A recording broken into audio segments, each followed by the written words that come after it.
बहुत अच्छी गई, हमें अच्छा लगा। इन्होंने कहा जैसे सती माता जल करके समाप्त हो गई तो शंकर जी स्वयं नहीं गए। लेकिन नाम की दृष्टि से यदि देखोगे तो ये कह सकते हो कि शंकर जी स्वयं नहीं गए, लेकिन आध्यात्म की दृष्टि से देखोगे तो फिर निर्णय ये मिलेगा कि शंकर जी ही गए। सती जली तो वीरभद्र तो केवल नाम है, लेकिन वास्तविकता में वीरभद्र है कौन? देखिए, जैसे भगवान विष्णु के 24 अवतार हैं, ठीक वैसे ही शंकर जी के 19 अवतारों में एक अवतार वीरभद्र का भी है। तो जब वीरभद्र शंकर जी के ही अवतारी है, वीरभद्र शंकर जी के ही अवतारी है, तो एक रूप से भगवान शंकर ही राजा दक्ष की यज्ञ में, जैसे उदाहरण समझ लो, समुद्र मंथन जब हुआ, मंदराचल से मथानी मथने लगा तो समस्या ये थी कि नीचे कोई आधार नहीं था, तो मंदराचल पर्वत डूबने लगा। और जब डूबने लगा तो भगवान ही एक रूप से कछुआ बनकर के नीचे आधार देने पहुंच गए। तो एक रूप से कमठ बने कछुआ का रूप बना करके भगवान पहुंच गए, और एक रूप से भगवान सामने खड़े थे। तो जो कछुआ बन करके आए नीचे, कमठ बन करके आए, उनको क्या कहा जाएगा? कछुआ कहा जाएगा। उनको ये कहा जाएगा कि भगवान है। मानस में भी ये मीन कमठ है ना, भगवान कहा जाएगा। अवतार चूंकि कमठ का है, वैसे ही वीरभद्र भगवान शंकर का अवतार है, तो यही कहा जाएगा कि शंकर जी उस यज्ञ में पहुंचे। अब देखिए, सती माता यदि जल गई, सती माता जल गई, तो सती माता को शंकर जी चाहते तो बचा सकते थे, चाहते तो बचा लेते, लेकिन शंकर जी बचाना ही नहीं चाहते थे। शंकर जी बचाना ही नहीं चाहते थे, इसलिए उन्होंने माता सती को नहीं बचाया। क्यों? क्योंकि प्रमाण है। क्या प्रमाण है? सती माता को बचाना नहीं चाहते थे, इसलिए नहीं बचाना चाहते थे क्योंकि शिव संकल्प कीन मने माही कि यही तन सती भेंट मोहि नाही। भगवान शंकर ने संकल्प ले लिया था कि इस शरीर से सती की प्राप्ति अब होने वाली। शंकर जी समझाते रहे, लेकिन सती की बात समझ में नहीं आई। तो शंकर जी ने तो यहाँ तक कह दिया था कि मोरे कहे न संशय जाही तो विधि विपरीत भलाई। इसलिए शंकर जी बचाना ही नहीं चाहते थे, फिर इसलिए सती को नहीं बचाया। लेकिन आपने कहा धनुष को त्याग दिया शंकर जी ने, ये बात हमें कुछ कम समझ में आई। शंकर जी ने त्यागा कब इस धनुष को? हमने तो नहीं जाना कि शंकर जी ने धनुष को त्यागा है। हमने तो ये जाना है कि शंकर जी ने इस धनुष को दे दिया है। देने में और त्यागने में अंतर होता है। शंकर जी ने धनुष त्यागा नहीं है, बल्कि शंकर जी ने ये धनुष राजा जनक के पूर्वज को दे दिया है। इसका प्रमाण भी हमारे पास है। धनु रुद्र संक्रुद्धौ विदेहेश महायसा देवरातस्य राजर्षि दगौ। हस्ते हाथ में जब दिया जा रहा है तो इसको फिर त्यागना नहीं कहा जाएगा, इसको फिर देना कहा जाएगा। तो जब शंकर जी ने त्यागा नहीं है तो मेरी बात वही है जहां आपने कहा था कि ये स्तंभ है, जड़ है, चेतन है, तो हमने ये कहा था जब भगवान भक्त के लिए खंभे से प्रकट हो सकते हैं और शंकर जी को धनुष को बचाना होता तो शंकर जी धनुष से प्रकट, क्योंकि भगवान को कड़कड़ में व्याप्त है। एक चौपाई कहकर के मैं अपनी बात प्रमाणित करता हूं और आपकी बात सुनना चाहूंगा। भगवान कड़कड़ में व्याप्त है, चाहे जड़ हो चाहे चेतन हो। तो कहा हरि व्यापक सर्वत्र समाना अप्रेम प्रकट हो तुम्हें जाना। यदि धनुष पर शंकर जी की कृपा होती, शंकर जी की कृपा यदि धनुष पर होती तो संसार में धनुष को कोई तोड़ने वाला नहीं था। और जब शंकर जी, यही तो मेरी बात है, शंकर जी जिसको बचाना चाहेंगे उसको कोई मार नहीं सकता है, और शंकर जी जिसको मारना चाहेंगे उसको फिर कोई बचा, क्योंकि शंकर जी महाकाल है। तो जब शंकर जी ने इसको बचाना नहीं चाहा तो आप धनुष के पक्ष से क्यों बोल रहे हो? ये बात समझ में नहीं आ रही मुझे। सीधी बात, चिंतन करो, फिर चिंतन करो। अब चिंतन देवोगे तो चिंतन करें। अच्छा, भगवान शंकर जिसे मारना चाहते वो मर जाता, हमने तो यही जाना। तो भगवान शंकर तो गणेश को भी मारना चाहते थे कि ये समाप्त हो जाए, तो समाप्त हुए। कहाँ समाप्त हो गए? समाप्त का अर्थ ये होता है कि जिसके शरीर में पुनरावृत्ति ना हो, पुनर्जन्म ना हो। हाँ, वो मरे थोड़ी थे, उन्होंने प्रयास किया, सफलता नहीं मिली। समस्या ये है कि उनको वही करना पड़ा तो नहीं चाहते थे। तो गणेश के कंठ पर अपने त्रिशूल का प्रहार उन्होंने किया, ये सत्य है, कर गया, ये भी सत्य है। लेकिन ईमानदारी से बताओ, क्या शंकर जी को जोड़ना नहीं पड़ा? थोड़ा विषय बदल जाएगा। विषय नहीं बदलेगा, क्योंकि जिसको शंकर जी मारना चाहते हैं उसको कोई बचा नहीं सकता। शब्द ये लगा, बिल्कुल लगा ना, इसीलिए मैंने शब्द रखा। जैसे मां धाता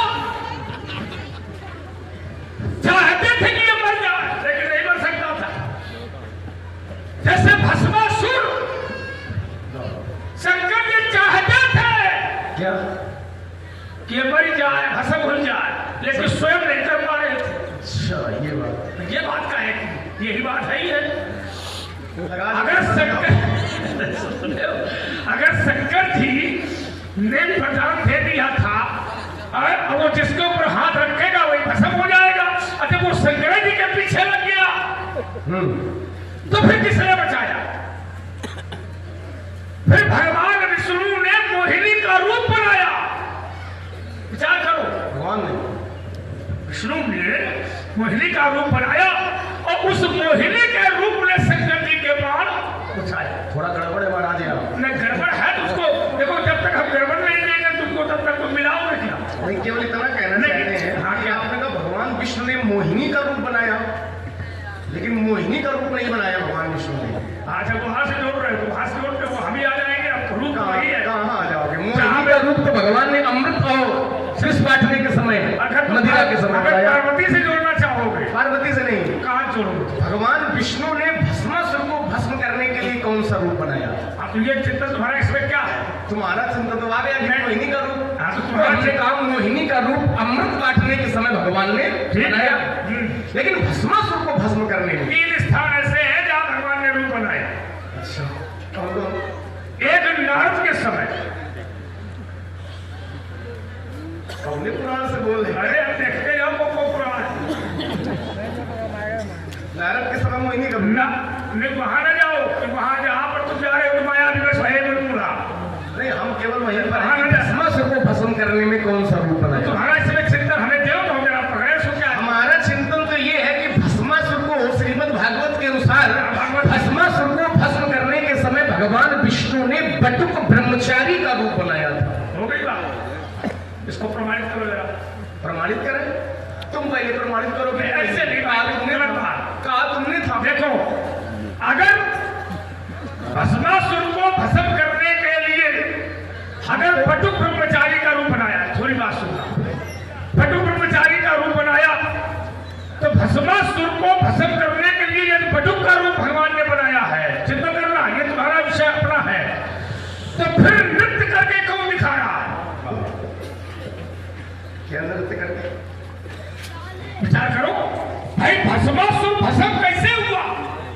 तो भगवान ने जब एक नारी का रूप बनाया, क्या करना, और उस मोहनी रूप में जब भस्मासुर मोह गया और विवाह करने के लिए तैयार हुआ, तो उसने कहा कि हम विवाह तो करेंगे तुम्ही से।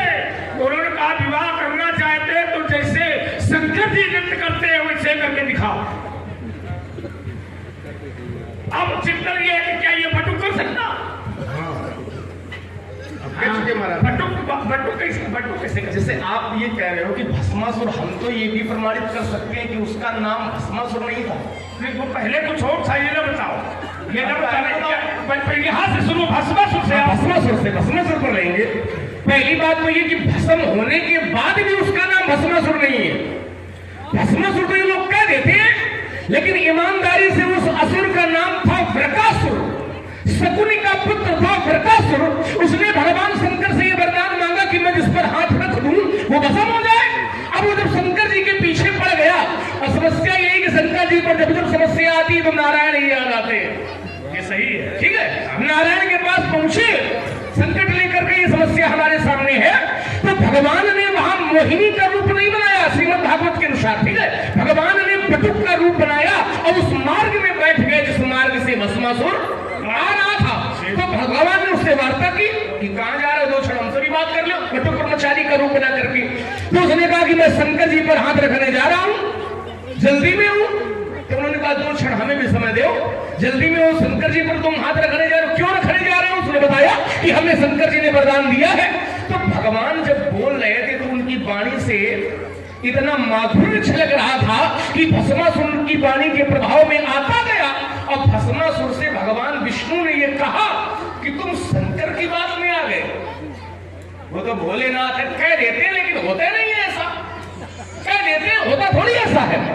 शंकर जी कह देते भूतों के साथ रहते, कपाली इनकी बात पर तुम आ गए। तो उसने कहा नहीं आ गए तो क्या करें, कैसे जांचे कि नियम वरदान सही है कि गलत है? तो भगवान ने कहा तुम ऐसा करो कि तुम अपने ऊपर हाथ धर के देख लो, सही है कि गलत है, अभी प्रमाणित हो जाएगा। अब जब भगवान की बातों में आ गया, भगवान की बातें जब नारद नहीं समझ पाए तो भस्मासुर का समझ पाएगा। मानस में प्रमाण एक प्रमाण क्या ले लो वहीं से ले लो, नारद नहीं समझ पाए कैसे? तो कहा माया विवश भये मुनि मूढ़ा और समझी नहीं हरि कीड़ा निगूढ़ा। भगवान की बात जब नारद जैसा महात्मा नहीं समझ पाया तो भस्मासुर का समझेगा। भस्मासुर भगवान की बात में आ गया और उसने जांच करने के लिए अपने ऊपर ही अपना हाथ। इसके श्रीमद् भागवत के पठन पाठन करने वाले लोग हैं, समझ रहे होंगे, उन्हें समझ रहे हो तो मंगा सही से पूजा तो हम भी इसको देखेंगे, ऐसा नहीं देख लेना। तो अगर तुम पकड़ गए, पकड़ने वाले हाँ, तो अगर हम ये नहीं कह रहे कि नहीं हो, अगर तुम नाम लेते हो पुराण का, तो हाँ, पुराण का अगर नाम लेते हो तो हमारे हृदय में सम्मान है, क्योंकि हम ब्राह्मण हैं और पुराणों का सम्मान करना हमारा धर्म है। आपने जो चिंतन दिया हो सकता है, नहीं मैं कह रहा नहीं हो सकता है। अब जरा चिंतन इसमें करिए। एक चिंतन तुमने और दिया था जी, तुमने कहा परशुराम जी काल को सुख दुख कर दाता, निज कृत कर्म भोग सब। ये चौपाई में छोड़ने पड़ी थी धामी। तो इसमें चिंतन मेरा व्यास आया कि एक व्यक्ति ने बाण मारा था जिसका नाम था सबभेदी, और शायद मुझे लगता है कि वो माता पिता उसके अंधे थे। शायद तो मैं शायद लगा रहा हूँ इसलिए कि किसी को कष्ट मिला हो, आबाद बीमारी हो गया। अच्छा, शायद मारने वाला शायद तुम्हारे घर से हो। क्यों भाई? तो जो बाण मारा गया था उसका लक्ष्य यह था कि जहां शब्द निकलता था वही वो भेदन करता था। अब चिंतन यह करिए कि आवाज घरे से तो बाण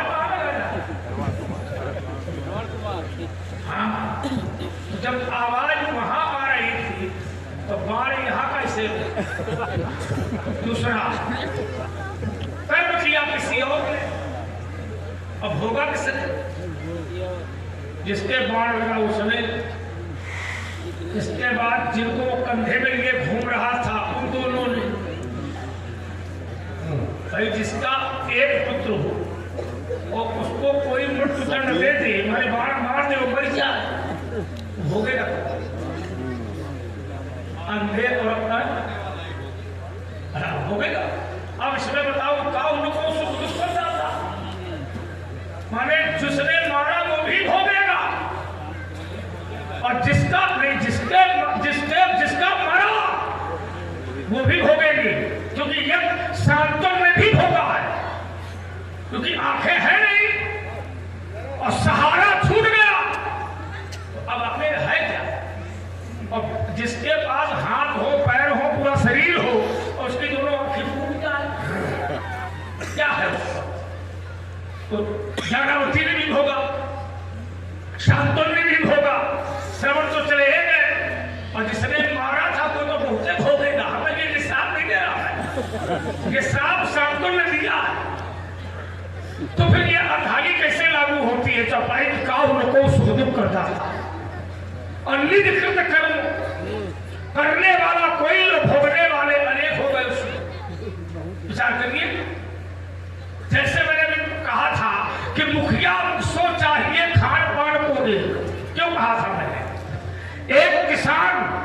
मुखिया होता है वो खेत में जाता है, सिंचाई करता है, जुताई करता है, बुआई करता है, फसल तैयार करता है, फसल काट के लाता है, दाना लेके आता है। तो ईमानदारी से बताओ क्या वो अकेले खाता?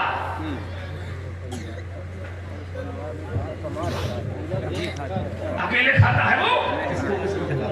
किसको किसको खिलाता है ये समझ में लगा? वो तो अन्न है, वो कहाँ कहाँ जाता है ये सोचो, और किसके किसके अंदर जाता है ये सोचो। वो करने वाला एक और पाने वाले, बस ये है कि फिर ये लागू कैसे हो जाएगा?